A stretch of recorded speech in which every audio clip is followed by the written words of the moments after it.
Our Losar celebration. Losar is a Tibetan word that means New Year. Lo is year and Sar is new, so Happy New Year. And this is also a special time of celebration. These 15 days, actually, from the time of the 12th to the 27th, is a period of celebration that is called Chocho Duchen, which is the days of miracles. There was a time when the Buddha was challenged and to debate. And during that time, those 15 days, he displayed many different miracles over this, the 15 days, successive days. So we celebrate that at this time. And it is said that this special time from the 12th to the 27th, being mindful of practice, this is the good actions that we initiate are multiplied 100,000 times, it is said. So this time of practice is considered important. So what we're doing tonight kind of is a time for considering the Dharma and to begin our practice, but I'm going to invite you to continue your practice over this next 15 days. When I say that your good karma is accentuated and multiplied 100,000 times, unfortunately, so is your negative karma. So avoid wrongdoing, cultivate virtue, and tame your mind. That is what we say is the Buddha's teaching. So we're going to begin our teaching tonight with the Mahamudra lineage prayer. And we'll chant it in the Tibetan. Then we're going to also break it down a little bit to talk about the prayer. So doing aspiration prayers are an important way of cultivating virtue. And during this time, saying these prayers, whether it's the prayer for excellent conduct or all the many different aspiration prayers, to be born in Sukhavati, Dewa Chin. There's many different prayers that are done to counter the 84, what the Buddha taught 84,000 different ways, which has to do with the 84,000 ways that our minds get distorted. There are three principles of that, 21,000 ways that our mind is obstructed due to ignorance, 21,000 ways that our mind is obstructed by greed and attachment, 21,000 ways that the mind is twisted because of anger, hatred. And then 21,000 ways that a combination of those mutations. So we say that the Buddha taught 84,000 ways that counter those 84,000 different ways that our mind can be distorted and create obstacles for us. So this is a time to turn our mind toward the Dharma. And I'll talk a little bit more about that as a reference to the Mahamudra lineage prayer. So I thank you all for taking the time to be with us tonight, the year of the metal ox. And I'll talk a little bit towards the end about the metal ox year. It has particular qualities. Each of the elements, the 5 elements, are part of each annual, the Losar, as are the 12 different signs associated with astrological signs. We are in the year of the ox. This is also a time, a birth year for His Holiness the Karmapa as well. And we've been doing special prayers for Karmapa during this time. It is said that your birth year, so if you were born in an ox year, it can be an obstacle year for you. I was also born in the ox year, Earth ox. So we'll see about that. And but we've been doing special prayers, the Mahakala prayers, and offering body, speech, and mind offerings for His Holiness's well-being, long life, good health, and all auspiciousness for him. So it's not unusual, in fact, it's very common to begin a teaching with the Mahamudra lineage prayer. This is the lineage of Mahamudra. And this lineage was begun or composed this particular prayer by Pengar Jampal Zangpo, who was the one of the tutors to His Holiness the Seventh Karmapa, and was an excellent practitioner of this Mahamudra lineage tradition. And from his experience, he wrote this prayer. So this is a prayer both of aspiration to attain the state, but a devotional prayer as well. We give thanks to our lineage teachers for their diligence in practice and their diligence in teaching this Mahamudra. So there are some very pithy instructions that we're going to read. I'm going to break it down a little bit to talk a little bit about it. We could spend, all of our time talking about this Mahamudra lineage prayer. It is a really important prayer from my point of view. I do it every day. And as I say, it's done regularly in the beginning of a teaching. So take a little bit of water here to clear my throat, and then we'll chant it together.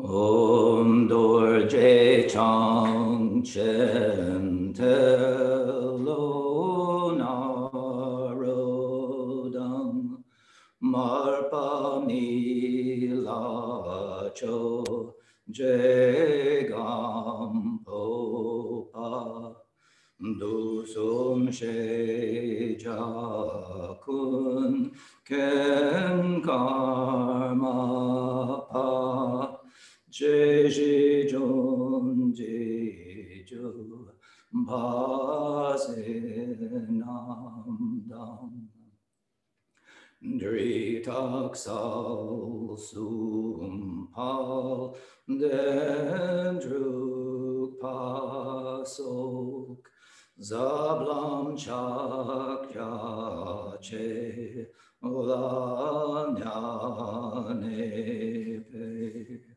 Nya Me Dro Bun Dak Po Ka Ju La Sol Wa Dep So Ka Ju La Ma Nam Ju Pa Se No Nam Ta Chin Je Lo Zen Lo Gom Ji Kang Bar Sung Pa Zin Zenor Kun La Chak Sen Me Padam Se Dir Du Tak Chu Pe Gom Chen La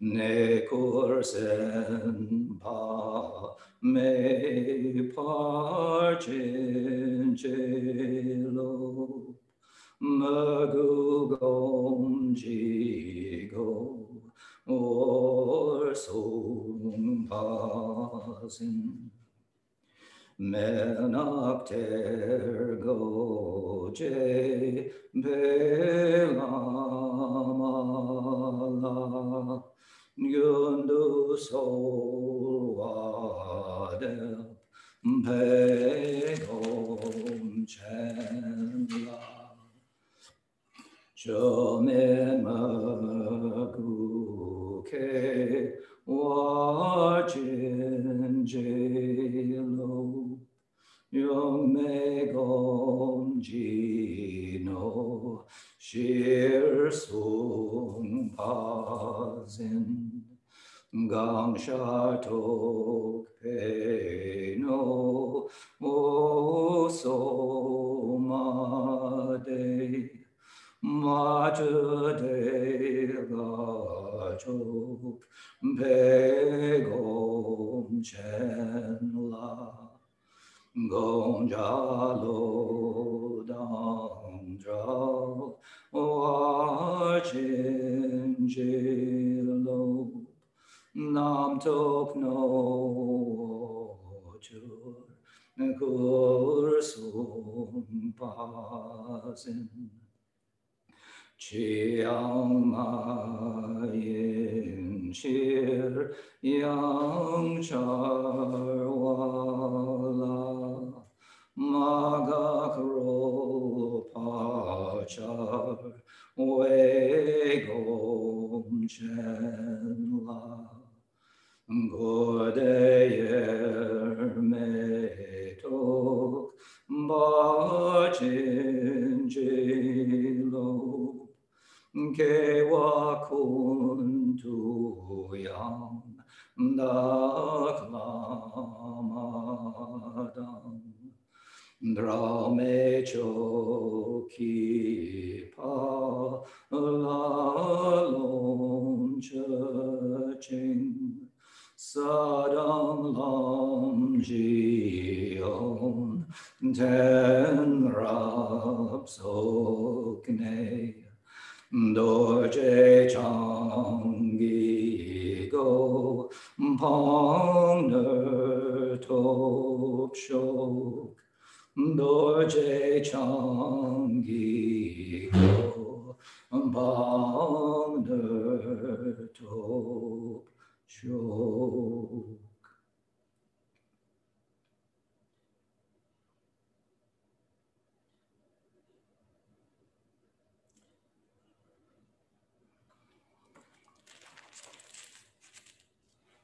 So as we look at this Mahamudra lineage prayer from the beginning, the Great Vajradhara is the center of our lineage tree. If you've ever seen that, those of you who have done Nundro or have been to the center, there is a lineage tree. And at the center of that lineage tree is a blue figure that is Vajradhara holding a bell and dorje across his chest, hands crossed, and represents the primordial wisdom of all the Buddhas. And that was the teacher of Tilopa, the first of these Mahamudra teachers, and his student, Naropa. He passed these teachings on to him. And when we do a 3-year retreat, we do the 6 yogas of Naropa, who refined these teachings in a particular kind of way, and they are called the 6 yogas of Naropa. And Marpa was his student as well, and went to India on 3 occasions. And Marpa was the first Tibetan teacher. These Vajradhara was primordial. Tilopa and Naropa were Indian. And Marpa went to India to get the text and to study Dharma with the masters. And Naropa was his teacher. And in India, Milarepa was Marpa's student. And we say Lord of Dharma Gampopa. Gampopa really started our Karmakaju lineage, the Dakpokaju. And we are currently studying a text of Gampopa's, the Jewel Ornament of Liberation, which is a compilation of practices that Gampopa put together in a very systematic way as well. So these were the first teachers that we had. And then came the Karmapa, who was a student of Gampopa's. And we are now celebrating over 900 years of our Karmakaju lineage of Karmapas. And our current Karmapa, the 17th Karmapa, has been doing much teaching lately, and will begin Monday with another teaching of the 8th Karmapa, and that is will be available online. Mikyu Dorje, the 8th Karmapa. Virgin Trinity Dorje, our current Karmapa, is the 17th in this lineage of Karmapas. So there are other sects, smaller sects that says Drikum, Taukum, Salpa, these 3, glorious Drukpa, and so on, masters of the profound path of Mahamudra. Each, the pinnacle of those studies is Mahamudra, and it is preceded by taming the mind with shamatha, vipassana, insight meditation, and culminates in this Mahamudra, great mudra of our lineage. And our practices are based on these teachings that from the teachers that we just talked about. And reading about these teachers, their life is inspirational and good to know some of the background about our lineage if you have an interest in such things. It is, as I say, inspirational to see their discipline and to see their courageous you know, a bodhisattva is a warrior.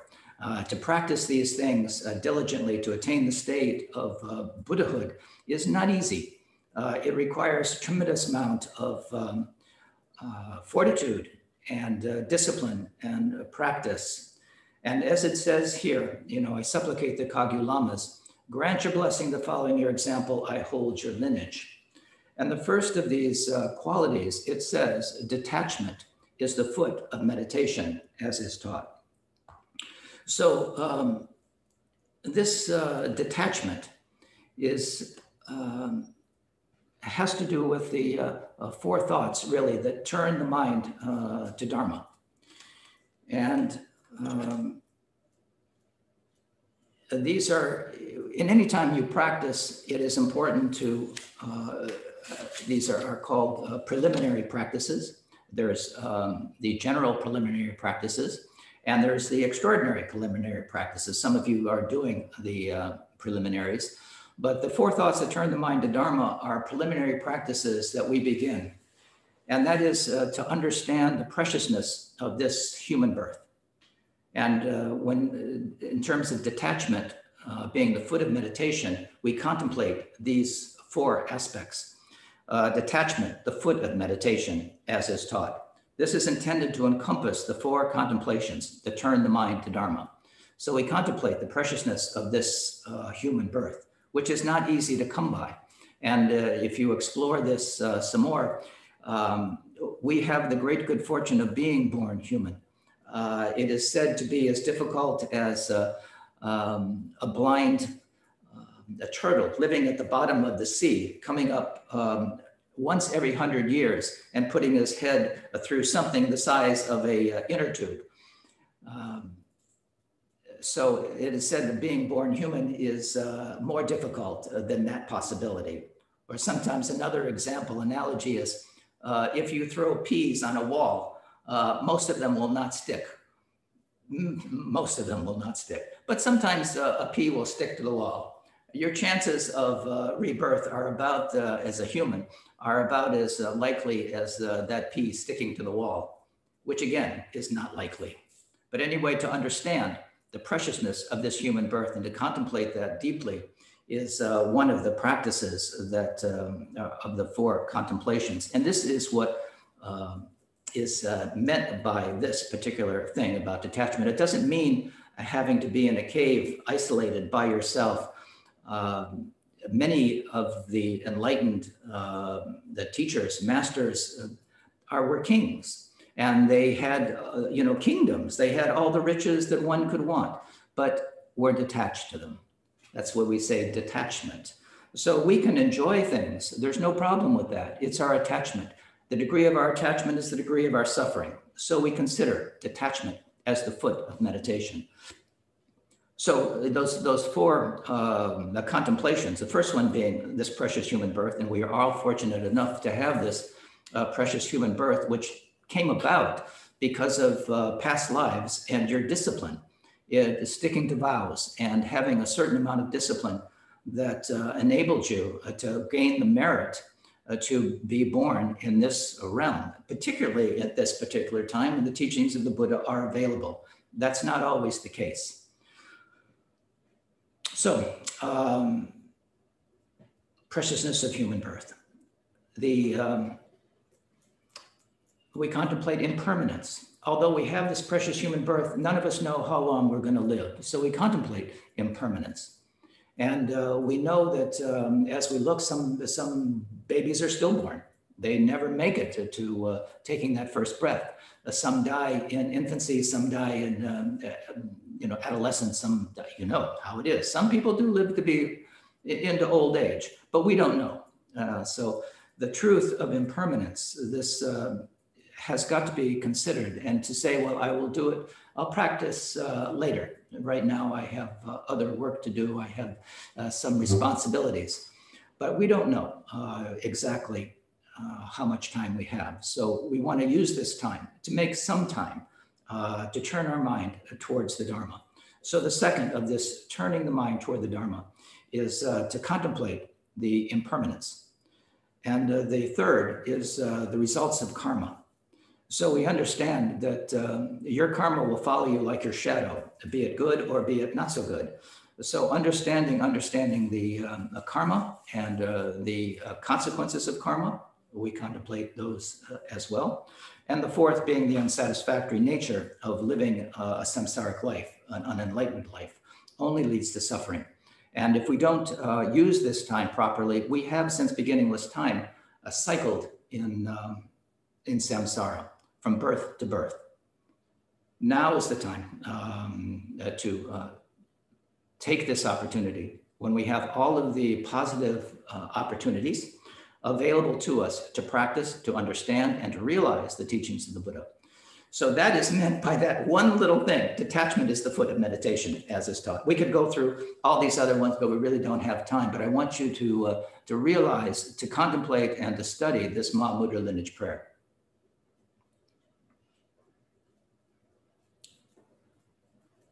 And Lama, is there another word for Mahamudra?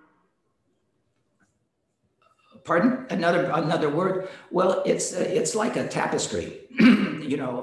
This situation, the Buddha's teaching is about finding the truth.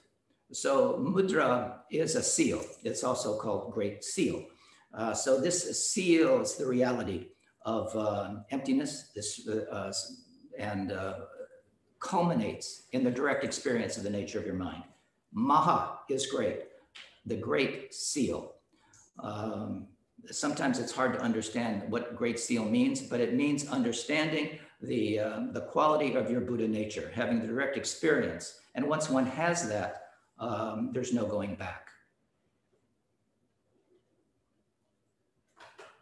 So to this meditator who is not attached to food and wealth, who cuts the ties to this life, grant your blessings that I have no attachment to honor or gain. That finishes that aspect of detachment. To be pushed and pulled by the aspect of achievement and honor or gain, and our attitudes and our behavior that is based on those kinds of things. In the end, the only thing that's going to be of any real value to you is your realization, is how clear you are in your mind stream and the direct experience you have in the nature of reality. So we think about the illusory aspect of this existence. So devotion is the head of meditation, as is taught. The Guru opens the gate to the treasury of oral instructions. To this meditator who supplicates you, grant your blessings, that uncontrived devotion is born within. So particularly in the Vajrayana, our connection with the teacher is very important. Again, since beginningless time, we've been wandering in samsara. We need the teacher who has gone, who knows the territory, who can instruct us in a way that doesn't lead to dead ends and wrong turns. So we have this devotion, this longing, this quality that manifests in our heart as devotion. Non-distraction is the body of meditation, as is taught. Whatever arises is fresh, the nature of thought. To this meditator who rests simply without altering it, grant your blessings that meditation is free from conception. For most of us, when we meditate, our minds are just wild. They're not focused. They're not free from conception, to say the least. Our minds, well, you probably heard the term monkey mind. Our minds are jumping from one thing to another constantly. So when we see these thoughts as just aspects of our mind and we don't attach ourselves to them, we can rest in equanimity without being pushed and pulled by all of those conceptions, those aberrations, those feelings and sensations and thoughts. Again, we could talk a lot about non-conceptual thought or non-conceptuality. But we're constantly seeing things, interpreting things, making judgments about things, and not resting in the nature of our mind, which is just clear awareness. The nature of the mind is just clear awareness, without judgment, without conception, without prejudice. As it is said, the nature of thought is dharmakaya, as is taught. Nothing whatsoever that arises is everything. To this meditator for whom all arises as unceasing play, grant your blessings that I realize samsara and nirvana as inseparable. We sometimes want to escape samsara and we want to experience nirvana. That is a state of mind, and that nirvana is right here. It always has been, it always will be, but because of our obscurations, we suffer. We think of samsara as something to run away from. It is a state of mind. So as we continue to practice and we see the lucidity of our own mind, that leads us in a way to see things clearly and in a non-dual way. And that is the essence of the Buddha's teaching.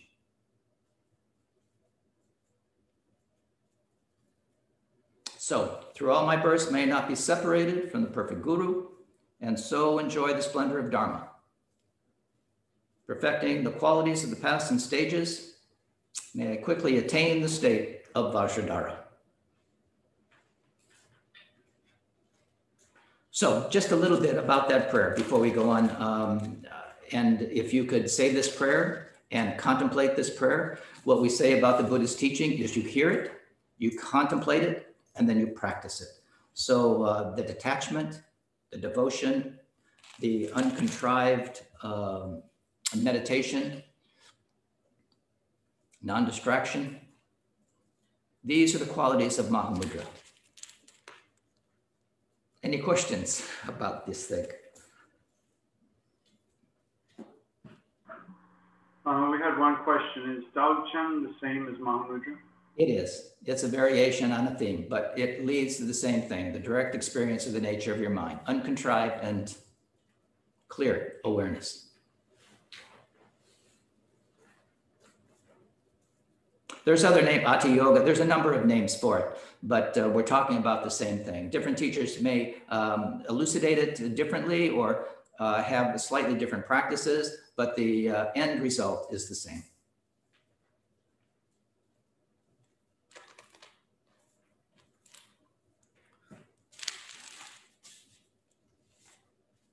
So, okay, that is that. No other questions? Good. I did put in the chat, I'm uploading the PDF, which has the Mahamudra lineage prayer, if anybody would like to have it. Oh, good, yes. So you can download that and have it for yourself to recite as you see fit. But to say it on a regular basis, to make friends with it and understand it, it will work on you in varied ways. There are many, as I mentioned, these aspiration prayers. So in Buddhism, a prayer is something that takes you closer to your Buddha nature. We're not asking some creator God to give us stuff. We are wanting to know the truth of our own mind. And as this particular prayer indicates, these are aspects of our own mind that we cultivate. Detachment, devotion, non-distraction. And it kind of leads us to the next aspect that we're going to talk about tonight, which is the six perfections. Was there anything else there, Mike? Sorry. What about what about all the names And I've got kind of two questions here. Are there other words for Mahamudra? You had mentioned the tapestry earlier, and also what about all the different names in the Mahamudra lineage prayer? The other name, which other names in the Mahamudra lineage prayer? I believe the different, like Vajradhara and some of the teacher names and the different, like the. I thought I explained that.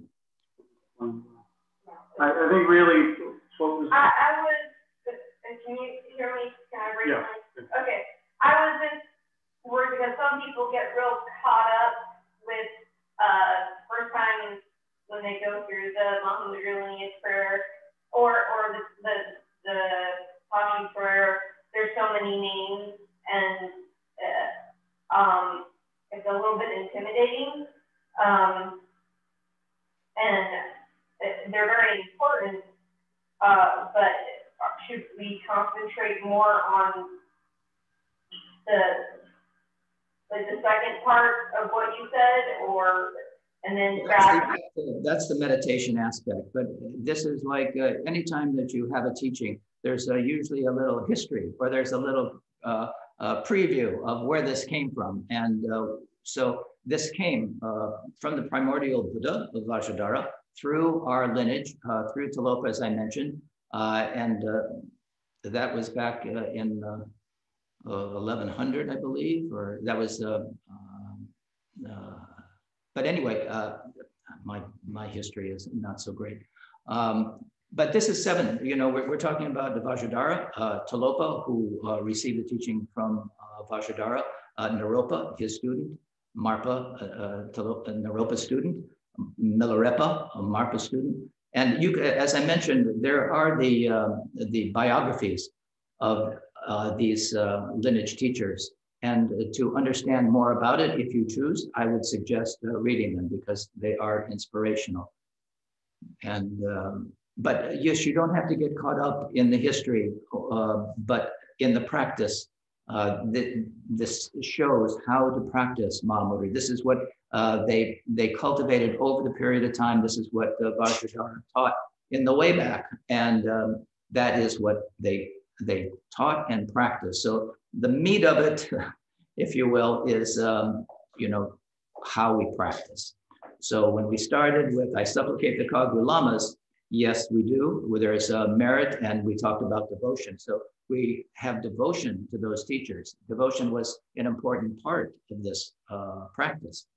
But detachment, to disengage from our constant clinging to this impermanent, constantly changing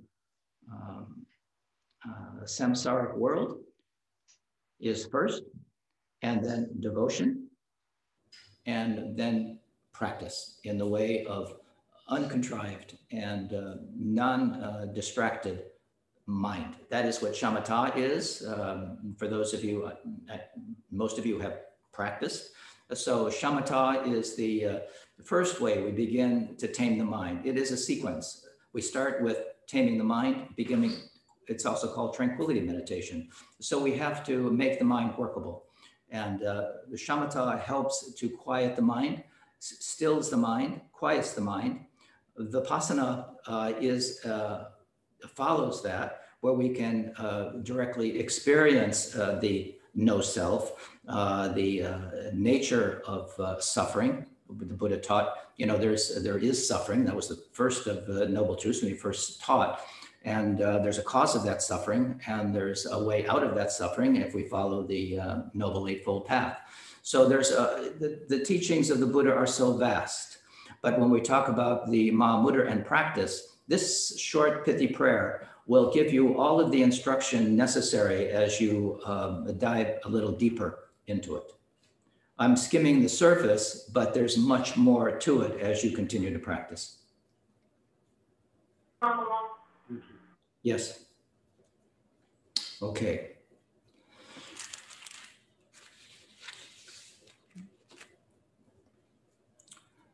So the other part that we wanted to do, I just want to encourage you, you know, to to say the Mahamudra prayer, to add that if you don't have a practice, just saying that prayer and then sitting, doing shamatha, there are the several instructions that sitting upright is helpful, but you are meditating with your mind.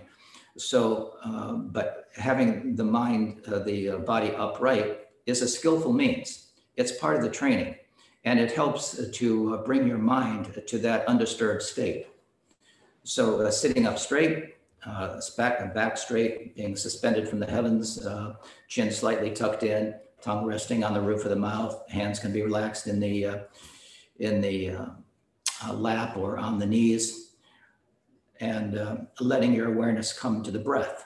So one begins practice like that. And just to begin by doing 21 breaths is what I often recommend. So inhaling, exhaling, 1, and pausing a little bit on the exhale before you take that next inhale, and resting in that gap without strain, without stress, but just in that place of no breath. And then you'll naturally take your next breath. Inhale, exhale, and rest. Inhale, exhale. So just to the count of 21, doing 21 breaths is a way to begin to tame the mind. And people sometimes think meditation is it's really a bad word to use. It doesn't really tell you the essence of the training. What we're doing is taming the mind. And many, now there's a lot of people teaching meditation and Vipassana or the various kinds of things. But the purpose of doing this is to eliminate our suffering by understanding the truth.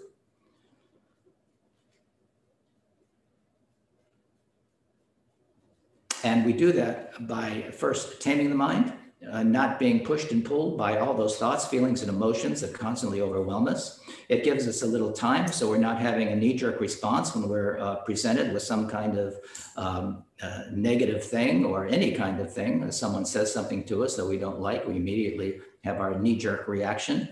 But for the meditator, you don't have to have that knee-jerk response. You're not so attached to having to defend yourself, because there's no self to defend to begin with, but you have a little bit of space. So this mind is one of spaciousness that is a practice in all types of meditation. It's a quality of spaciousness. We sometimes say the mind is like the sky, vast. And these the thoughts, feelings, emotions, sensations are like clouds in a spacious sky. They arise out of their own, they just have their moment and then dissolve into emptiness. And we should have that attitude. If we think of our mind as spacious in that situation where we have what are called habitual patterns. And the more you do something, the more you're likely to do it in the future. So if you're defending your ego and someone says something to you and you immediately, get defensive, your ego says, how could you say that to me? You are able to see that. And then you have true choice. You're not a victim of your unskillful patterns, your habitual patterns. And that is a part of practice, is to disengage from those habitual negative patterns that cause us so much suffering.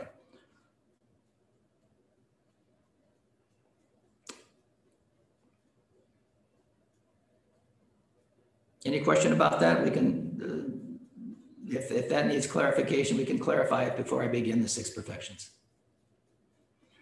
Time goes by so fast, we're already halfway through. So, but I do want to answer questions if you do have questions, so it's understood. I have a question that was asked in the chat.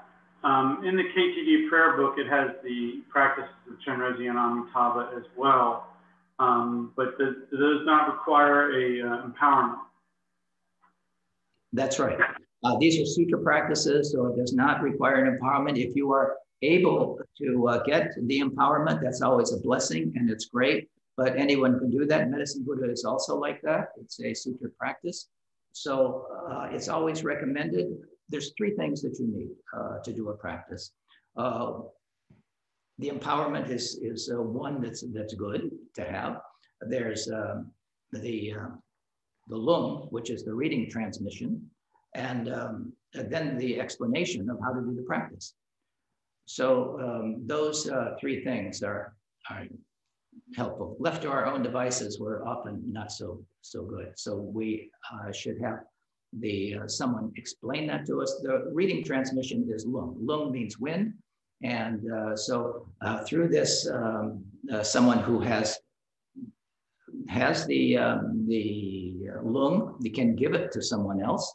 They can pass that along. The lamas or teachers, rinpoches, they pass that along, and having the reading transmission is enough actually to do that. But you can do it on your own by, if you're in front of an image of the Buddha, you imagine that Buddha to be there in reality, and whether it's Amitabha or Chenrezig. So we ask with an open heart and an open mind as we do the practice.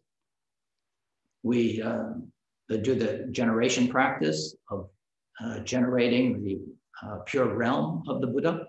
And then the completion stage where we do the mantra recitation and then rest the mind in its natural state. That's called the completion stage. And then we dedicate the merit. We always dedicate the merit of our practice. So those things, as I say, is important. But anyone can do those practices. I encourage you to do it. So I have two questions. One question is, what's the difference fundamentally between empowerment and the transmission in terms what it does to our mind? Well, if you understand transmission, and you can have a transmission but not really get it, it may be given as a blessing.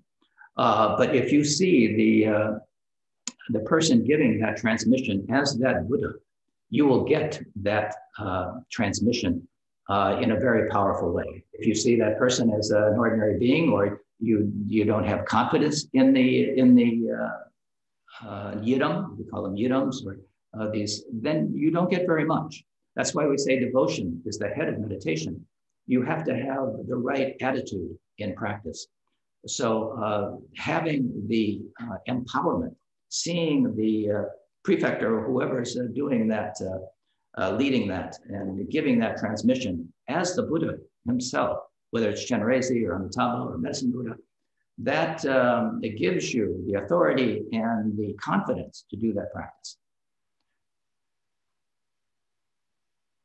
Often people take many different empowerments as a blessing.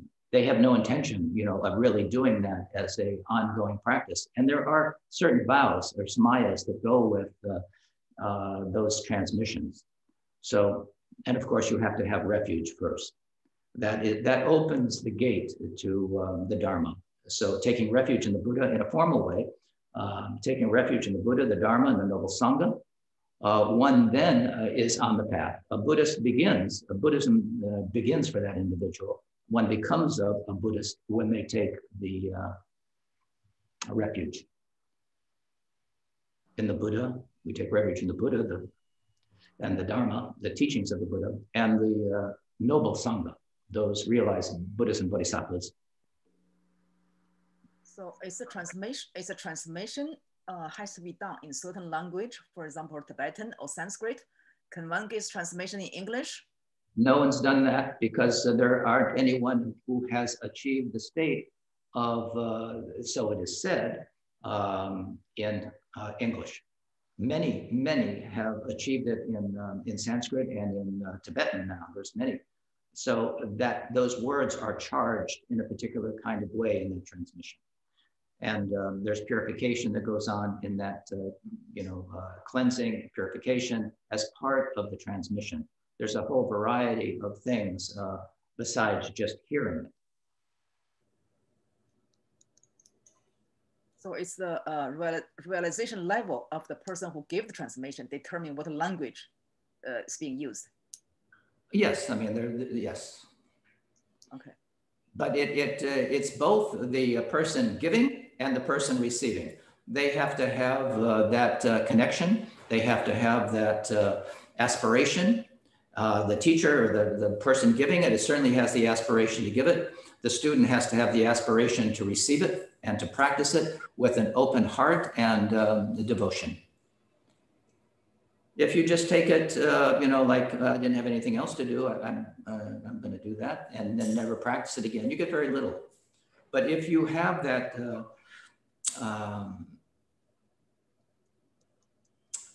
transmission, you have the reading transmission, you have the all the blessing that goes with it, and you have faith and confidence and devotion in the Buddha or the in the deity, Yidam, that's the empowerment, then that makes all the difference.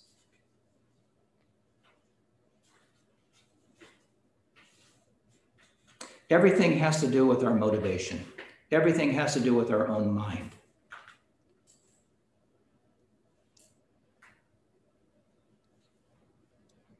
So the difference between the transmission and the empowerment is once you get a transmission, one can practice. Well, if we're saying reading transmission or lung, yes. If we're talking empowerment, that's a different thing. But yes, you can practice with a reading transmission. Some things, I mean, some things do require empowerment, or it's best to do that. You know, that is the how it is taught. But those are two different things. And in the Sutra tradition, it's one thing, and in the Tantric tradition, it's something else, or in the Vajrayana. I noticed that Jen mentioned that also Khenpo Yujin had said that when we're listening to the Medicine Buddha practice with KTD, that does count temporarily as the lung transmission during the time of the pandemic. Yeah, things have changed a little bit, and there are people doing the different things online. And so, again, it depends upon more the listener. The transmission can be done, you know, there's no time or space. That can be done. So if you make that mind connection and you have confidence in the person who is doing that, and confidence in the Buddha or the Yidam that is being practiced, then the connection will happen, the samaya will happen, the blessing will happen. Again, it is more your intention and your mind stream in how you approach it and your devotion. That's why devotion is so important. Especially in the Karmakaju, this whispered lineage from teacher to student. In the Mahayana, it's not so important. There's not that same connection. And in the foundation path, it's, you know, they're solitary realizers. They don't have the connection with the teacher. But as you progress along the way, it does increasingly require that kind of commitment.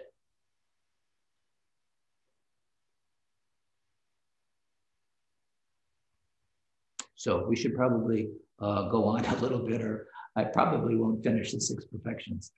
So if there's no other burning questions, or just go ahead and you can use the chat to ask questions, and we'll try to get to them. We'll see how far we get with our 6 perfections. But the 6 perfections are a way of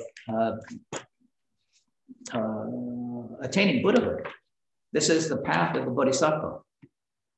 So these 6 perfections are generosity, morality, patience, joyful effort or enthusiastic perseverance, concentration or single-pointedness of mind, and wisdom.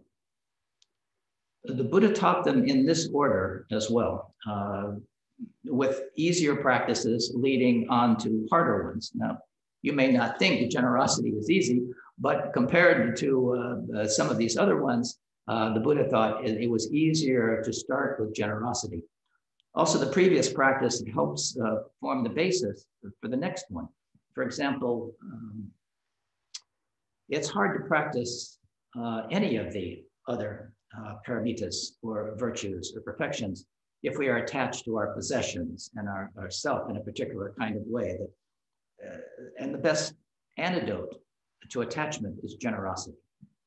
So we begin with generosity. And as we look at these 6 perfections, the path to enlightenment is twofold: wisdom and skillful means. So the practice of the first 4 perfections, the generosity, morality, patience, the joyful effort, those 4 are aspects of skillful means. And the last 2, the perfections of concentration, mental concentration and focus, and wisdom, prajna, are the results, are the last 2 perfections reveal the practice of wisdom.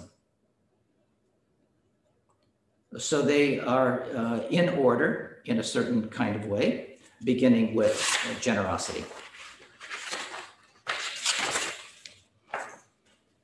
And you know, we talk about generosity in this particular time, doing good works and things like that. Traditionally, there's been 3 kinds of generosity: giving material help to those who lack material necessities, giving protection, you know, from to those in fear, and giving pure, sincere Dharma teachings to those who request them. And it seemed that the highest form of giving is that of Dharma, to plant the seed of Dharma. So giving material help includes, you know, giving to charity as well, to the Dharma centers. So everything that you do to support that, everyone who benefits from that is a merit of your giving. And actually you receive a particular karmic result from that giving to people who are panhandlers or beggars or friends in need or, you know, famine or disaster victims. All these peoples and organizations, you may feel it's easier to give than others, but anyone who needs help, whether it's a friend or other needy people, require assistance. And whether we like them or believe their cause or not, this doesn't mean that we should give away, you know, all of our possessions, but we help them with equanimity. And, you know, thinking about those who lack the things that we have, we should think of them with kindness rather than scorn or blame when we cultivate this generosity. Sometimes we say that that's their karmic lot, so they deserve it. No, we try to remove the suffering wherever we can. Then we can give skillfully. Any material assistance we are able to offer. And, you know, that takes a lot of different forms. Just reaching out to someone now these days when they're sick, or just calling them, just being of some support. It takes a lot of different forms. And our motivation is also important in the giving. So this leads to, you know, what motivation do we have in giving? If we practice generosity to make ourselves look good, this is not pure giving.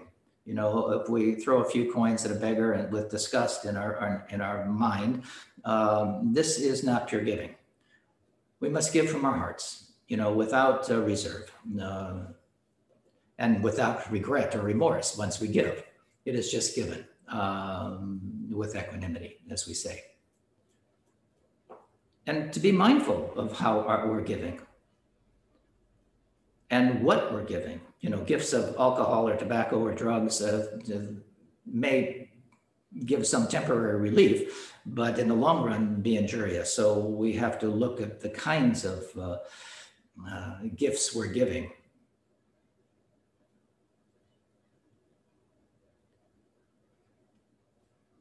You know, so we don't want to kill anything as a gift. We don't want to harm anyone or anything as a part of our giving. You know, there are many opportunities to give protection to those in fear in our modern world. It is unfortunate, you know, quite common for people to be robbed or attacked or be victims, you know.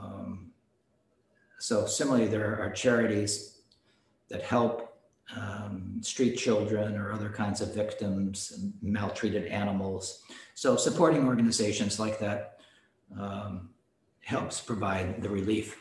And to be thoughtful about, actually this can come in morality or ethics too, how we spend our money, in stocks, in other things we purchase. Where does that money go? Is it towards an arms race? Is it towards producing things that are for war or that are made for killing, poisons or things like that? That is, we have to be mindful. We might think giving Dharma teachings is well beyond our capability, but particularly if we've only encountered the Dharma recently. But in some ways, and this is correct, but the essence of what the Buddha taught is very simple. It's kindness and compassion towards others. And as the Dalai Lama says, often says, is my religion is a religion of kindness.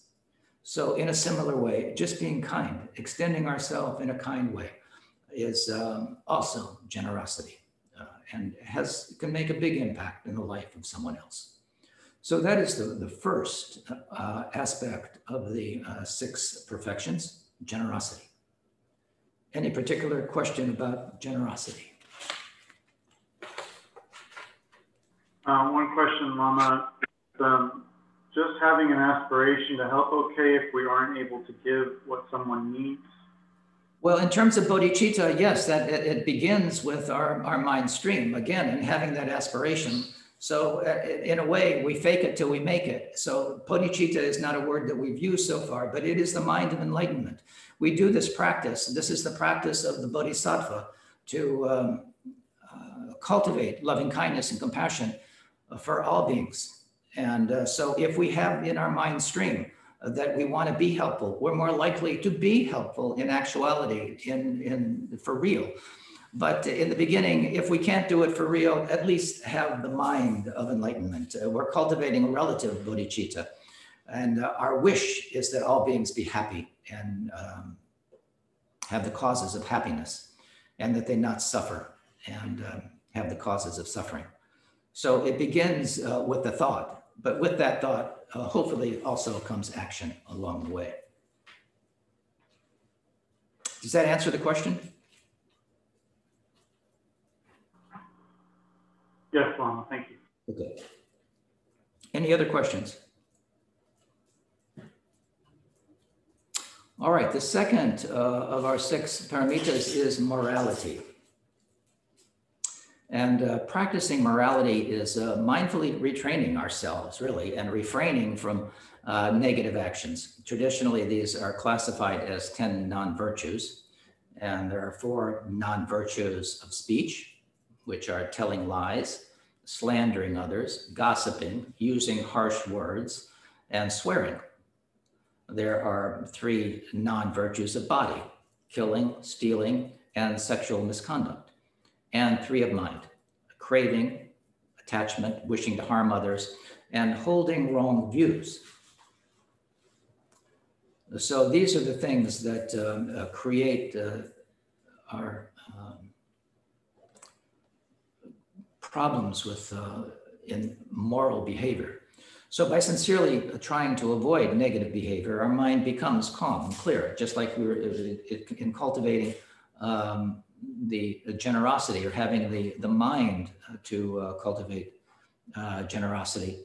Here we want to also avoid our negative behavior. That helps make our mind more calm, more clear. So we feel happy as well. We have all experienced, how anger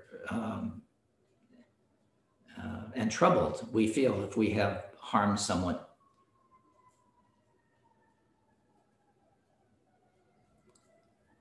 Even if we feel justified and satisfied, that, oh, that person deserves it. And even in a small way, it creates, a pain for us too, a poison for us.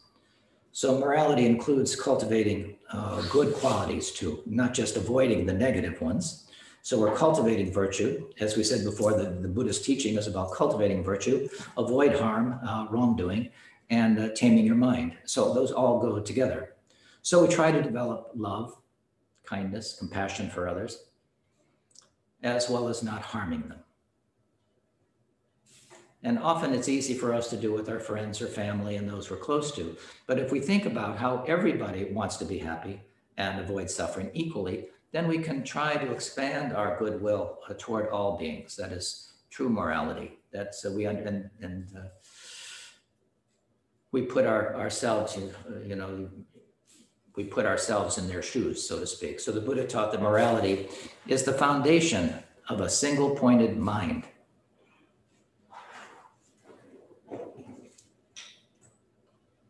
So we can see this from the literal translation of Shila, morality, which means cool and peaceful. When our minds are agitated, they're hot and angry. Shila, morality, means cool and peaceful. And that's how we would like our mind to be, free from the habitual patterns that continually create this negative feeling for us. So when our mind is free from negative emotions, it becomes tranquil and focused and relaxed and positive. And love and compassion arise naturally. That is our essence. That is our natural way of being. That's our Buddha nature, this love and compassion. Love being our wanting all beings to be happy, and compassion is not wanting people to suffer. And this arises naturally. Once we begin to uproot those negative patterns of self-aggrandizement and selfishness and those kinds of things that lead to a variety of negative outcomes. So cultivating morality, however, practicing morality is not always easy. It requires practice. So we can try to engender morality in our meditation sessions. Many meditations are designed to help us in this way. We must also try to practice morality, we were saying. In everyday life too. Otherwise it remains theoretical. We can say, I'd like to be a moral person, but maybe later. So it is somewhat unlikely that we can practice pure morality in all things at the beginning of our practice. But if we do, just take time to say, okay, today I'm going to be a little bit more mindful about my moral principles. We can keep this perspective in our mind stream on morality by understanding that it is these actions have consequences. Again, for good or for not so good. Particularly now, we're talking about these 15 days. So to cultivate these virtues and to pick one of the 6, for example, that we're going to do, and say, well, today I'm going to really focus on my morality. And we mentioned the 4 non-virtues of speech, telling lies, slandering others, gossiping, using harsh words. Just looking at our speech, to take that as an example for a day. Let me not lie. Easier said than done. Let me not gossip. Let me not backbite. Let me not create these harsh words or swear for a day. And you see just how, just in terms of speech, our habitual patterns.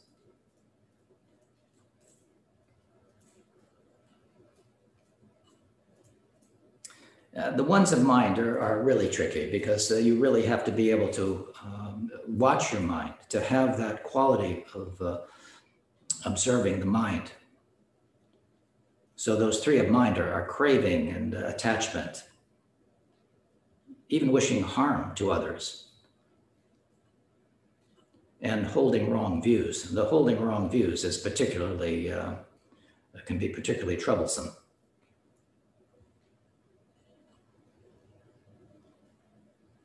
Okay, so that is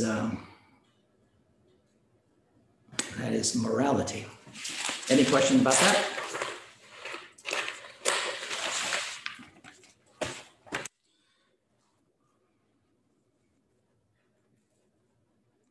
Again, just to contemplate these things in your practice, that is a worthwhile endeavor. The next one is patience. And practicing patience gives us a great inner strength and courage in the face of difficult situation. It is said to be the antidote for anger. Usually, again, our knee-jerk response, as something happens, we get angry. So if we could cultivate patience, that is one of those things that gives us a little space. So we don't have to just react. We can respond appropriately, but we don't have to react to particular situations. It helps us discover the real cause of a problem, and not simply to react by blaming, which is usually our first mode. We want to blame someone else for something. It wasn't my fault. So if we are patient, we are less likely to get upset quickly when things don't go right, don't go our way, and less likely to act badly, with others, towards others.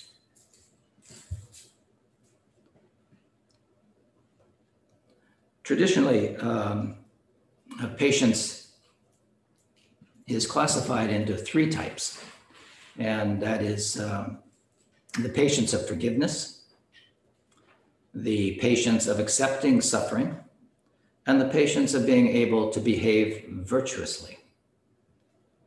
So the nature of our world is inherently unsatisfactory. So troublesome situations will definitely arise.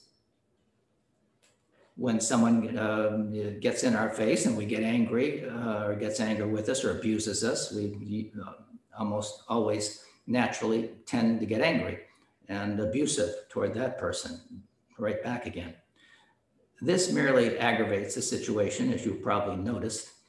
But if we practice patience instead of mindlessly reacting to a situation, we realize that the person is suffering and is out of control as well. So if we can see their suffering and this behavior as a symptom of their suffering, it can naturally give rise to our patience and even our loving kindness and compassion, knowing that that person is acting in a way because of their own suffering. So we certainly don't have to behave in the same way. And if we stay calm, eventually the person's anger will lessen and the situation can be resolved calmly. But if we react with anger or negative emotions, that just escalates the situation. I think we've all had that experience, and then it's suffering. So is it safe to say once we've hit anger, we've probably gotten away from our patience? That's pretty safe to say. That is the antidote to anger. So you've definitely exceeded the bounds if you're immersed in the anger. But if you can recognize it quickly and you can back off from it and breathe and relax and say, I don't need to do this like this. These are habitual patterns. These are knee-jerk responses. These are habitual. And the more you do something, the more, you're likely to do it again in the future. So the more we react like that, the more we're going to react like that in the future. If someone cuts us off, we give them the bird, or we honk, or we go, we get upset, and it lasts for hours sometimes. It ruins our whole day. And that's totally ridiculous. We don't know what was going on with that person. Maybe, we just don't know. So we know that they were in a hurry, and but to get ourselves all riled up about it, as the Buddha said, it's like shooting ourselves with a second arrow. We may be upset, and then we make ourselves even more upset by our reaction to it.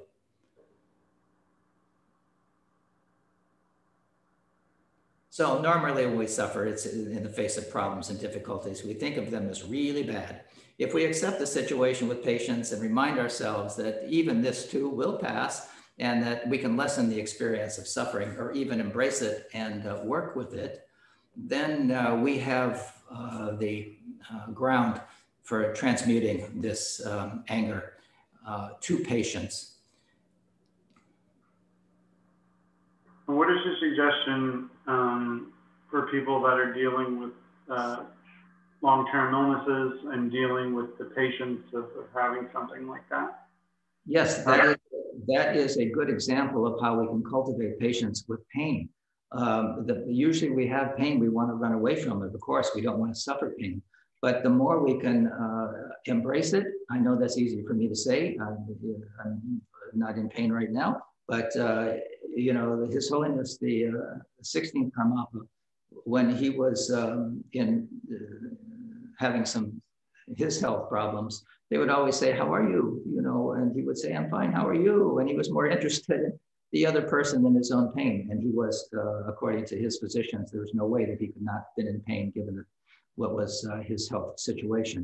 So we have the opportunity to transmute these things. So Lama, can you repeat the sequence of the three types of patients? Yeah.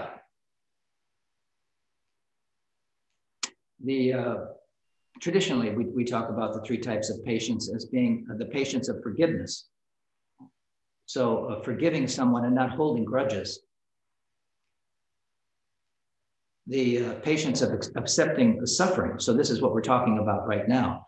You know, people will say, "Oh, why does this happen to me? Everything always happens to me."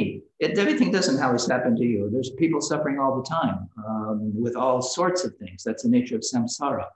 But we think that ours is the worst lot, and this is the worst situation.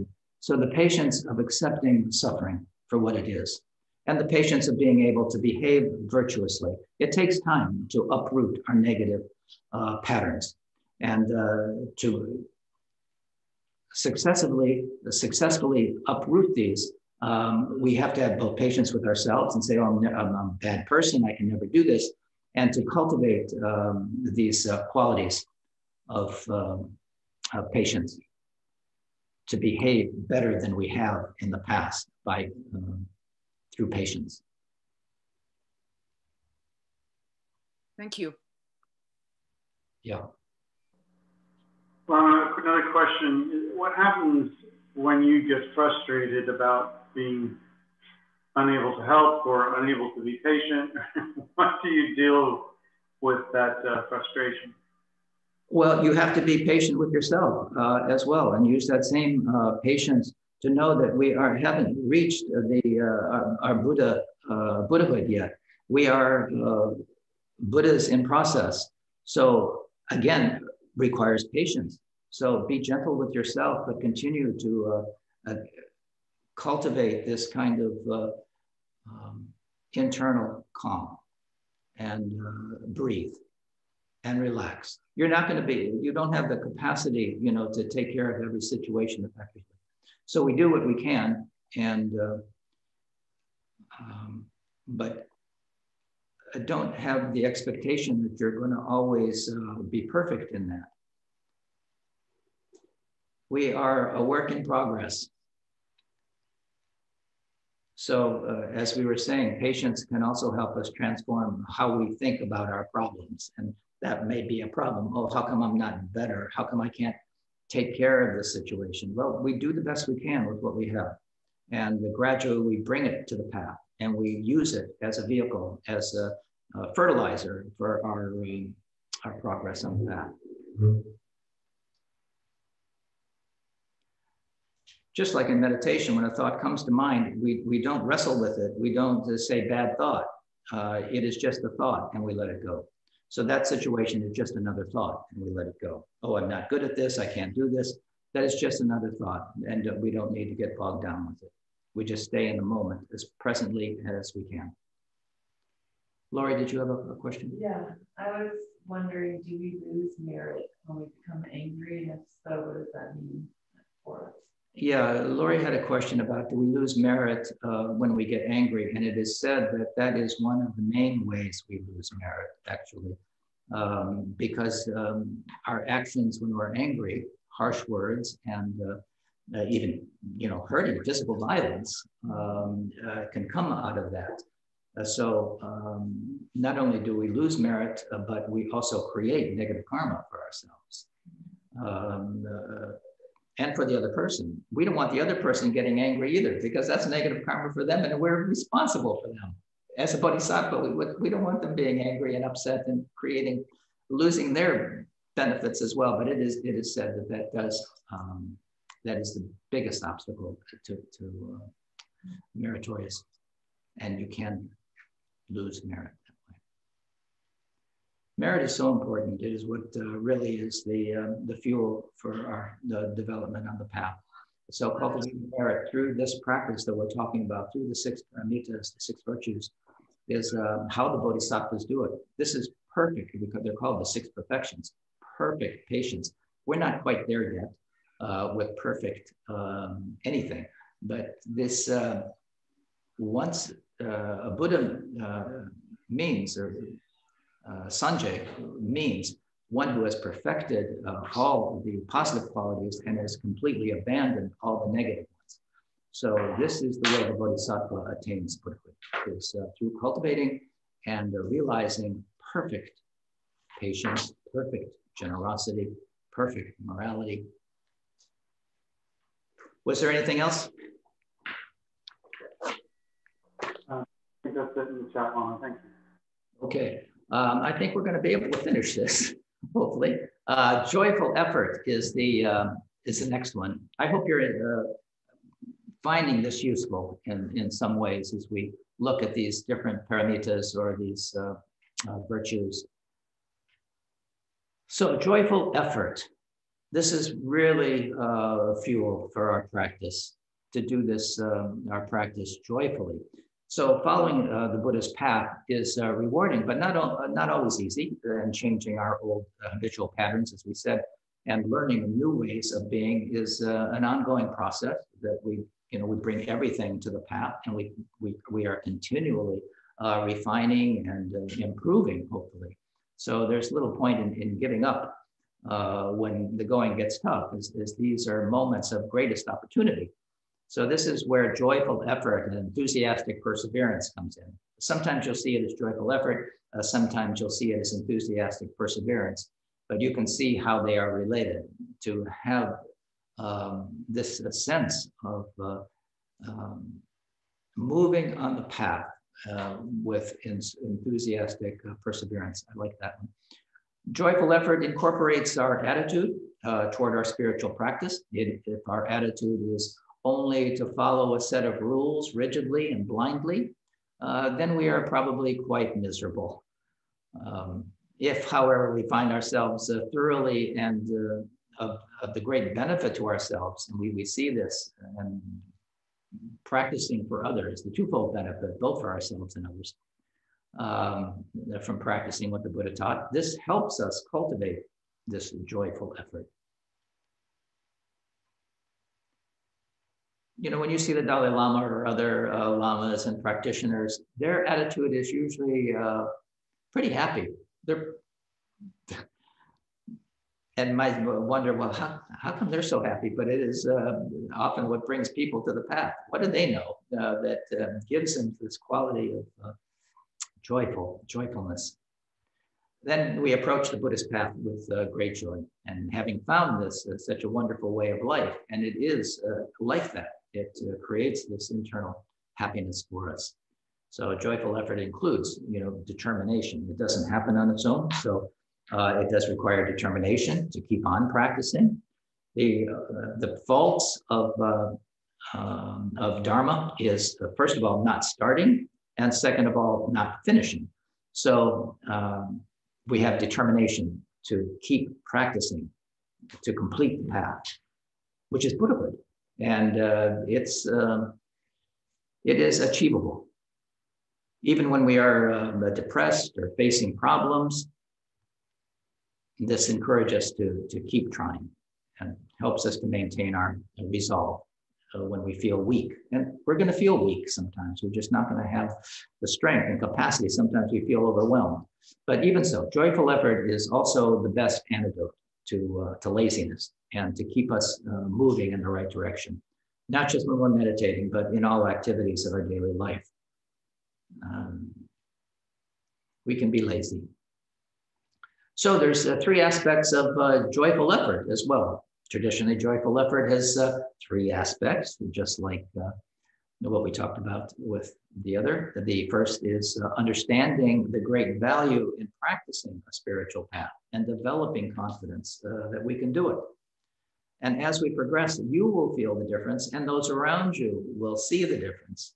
So if we come to Buddhism feeling helpless and inadequate, then our attitude is too passive. You know, we have to think that meditation and Buddhist practice will take care of us and that we don't have to do anything other than to continue on the path. So we develop the joyful effort that is needed and remind ourselves often of the great virtues of Dharma practice. This gives us the strength to follow the Buddhist path. So the second aspect is maintaining joyful effort is, despite all the setbacks we encounter, Buddhist practice is a continual process, not something we do once a day or a few times a week. This is something that we do 24/7. So we think that when we're on the cushion, that's our practice, but that is how we act during the day, what's going on in our mind stream as we progress through our day. This is the joyful effort that we bring. It's a continual process. So we must have a great determination not to give up. We can resolve not to lose strength and maintain joyful effort by meditating on the many benefits of Dharma practice.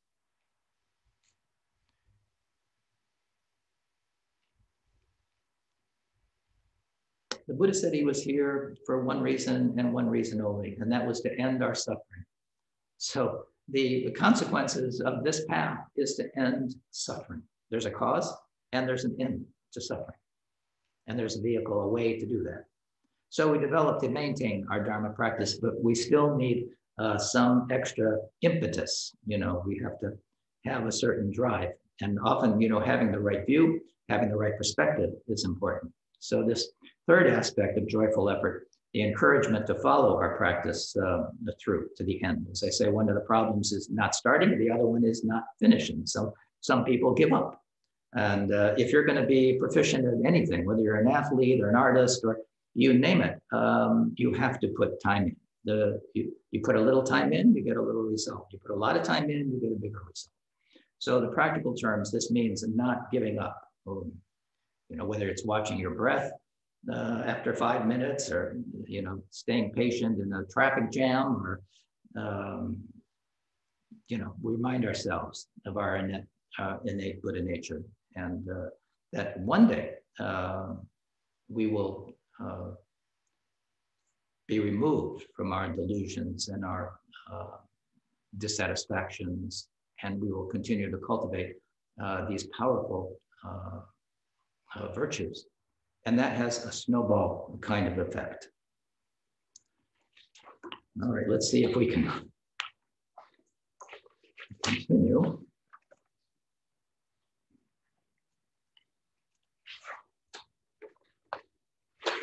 So we will have to finish with wisdom. We do have to talk about wisdom of prajna, which is the ultimate, it's the two wings of the bird, our skillful action being one and wisdom being the other. Skillful means and wisdom.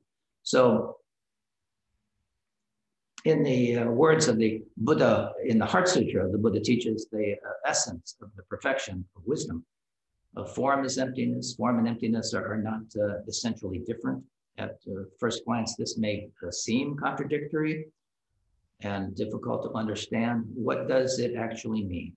Well, we experience forms or objects as solid entities. We have read that emptiness means they exist in dependence on other constituent parts, causes and conditions, dependent origination. But emptiness is also empty. It cannot exist by itself and is dependent on causes and conditions too, such as someone realizing one's true nature. There is no solid ground to stand upon. And as we progress along the path, sometimes it's going to feel like the rug is getting pulled out from under us because we are so attached to this ego, this sense of self, and this self-abiding that it's a habit that we've had since beginningless time. So yet our tendency to try to hold on to things as solid entities, solid beliefs. There are simply objects and our perceptions of these forms, which differ subtly from person to person. It is not a question of my perception being better than yours or yours being right and mine wrong. Both exist differently simply because each of us is unique and we see things differently. No two people have the same exact experiences. There's no two people who are like you.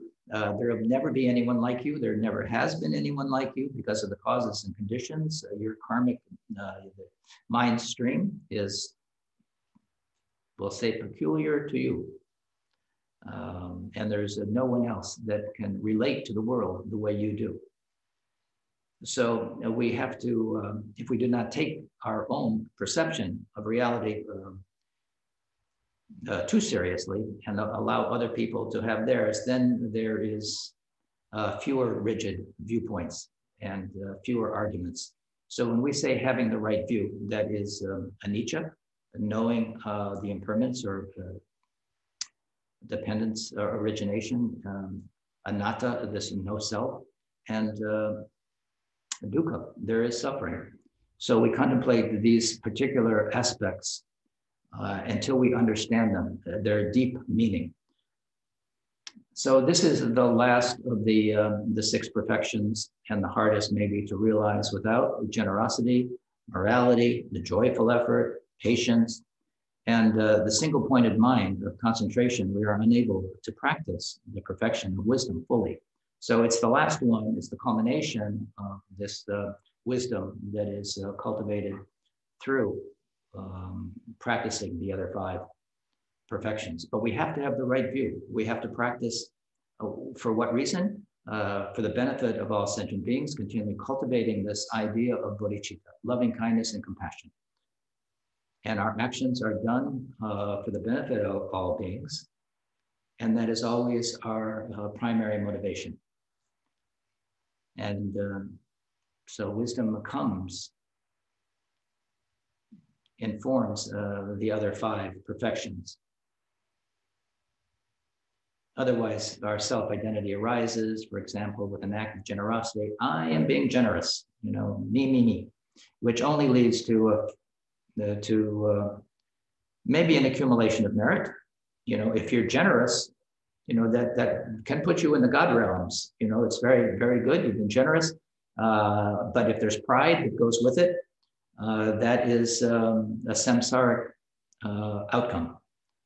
So, when wisdom informs the act of generosity, there's no sense of I, no sense of giving. The act is spontaneous, and the gesture arises spontaneously with compassion. There's no self that's doing it. There's nothing done, and there's no receiver. That is free of the 3 spheres, as it is said. That comes with the understanding of wisdom, emptiness. And that is a big topic that we'll have to visit at some later date. So traditionally, the simile used to illustrate the point likens this twofold approach to the 2 wings of a bird, as I mentioned. We practice the first 5 perfections, albeit at the beginning with self-identity. And in order to develop wisdom, we also practice wisdom in order to let go of the self-identity with our actions. This is uniting method or skillful means with wisdom. And then these 2 things work together in harmony, and we can fly toward the goal of enlightenment. So I think we stop there if I've already gone over time, but if there's any further questions, we can take those maybe briefly. Thank you for your attention. I appreciate it. I'm happy that I could be here with you and we could just talk about Dharma. It's a great blessing for me, and I hope a blessing for you as well. Thank you, Lama. We did have one question. Are we, so we are unique, but also interconnected is the question. We definitely do.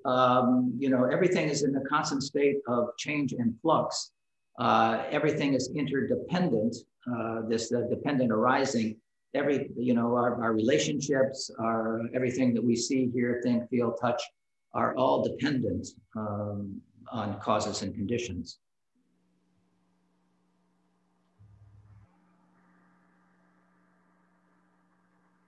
Thank you.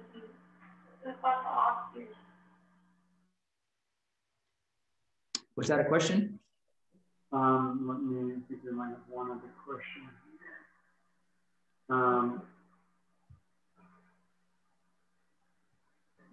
Sorry.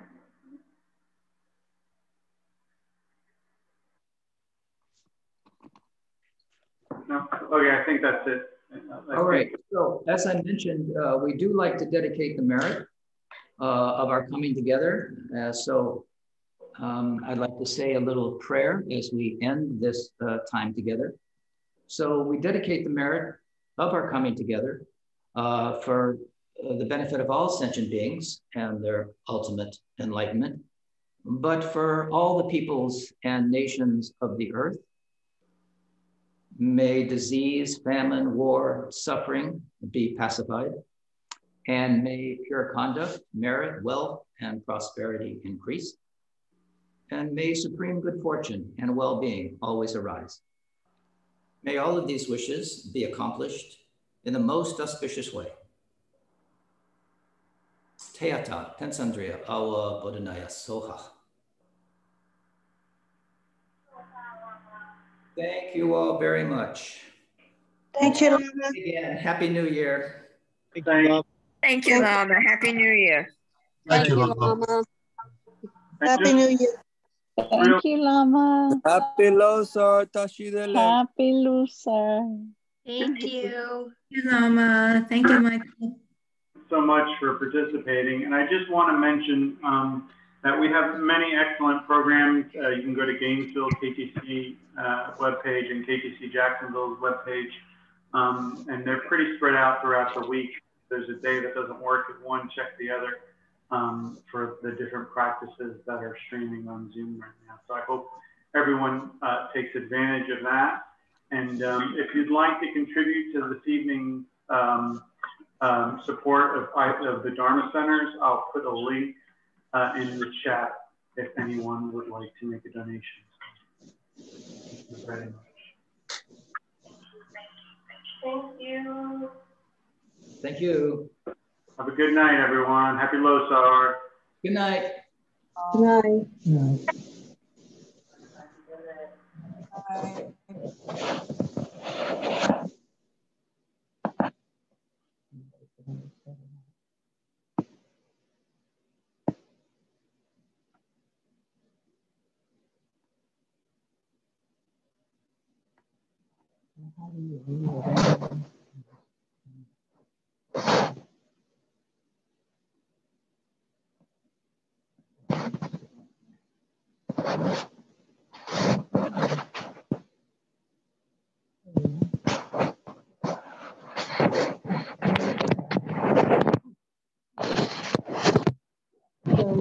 Both of these buildings take about 25%.